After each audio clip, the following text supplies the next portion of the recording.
توی 1 دقیقه طراحی چهره مانکنت رو انجام بده. اول یه دایره فرضی با خط مرکزی میکشیم، خط چونه و بک رو میکشیم و طبق تصویری که میبینید طراحی میکنیم.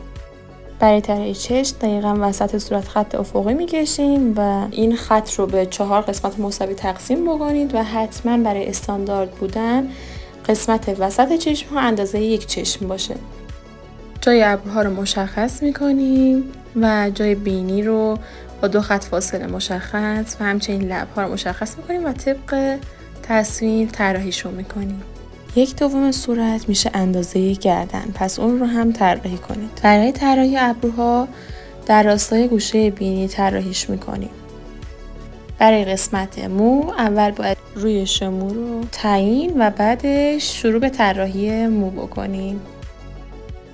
برای طراحی گوش در راستای ابرو شروع و در انتهای بینی تمام میشه. مرحله طراحی مژه خیلی مهمه، پس این قسمت رو با دقت ببینید، به جهت مژه نگاه کنید و مثل من طراحی کنید. برای آموزش‌های بیشتر حتما چنلم رو سابسکرایب کن. مرسی.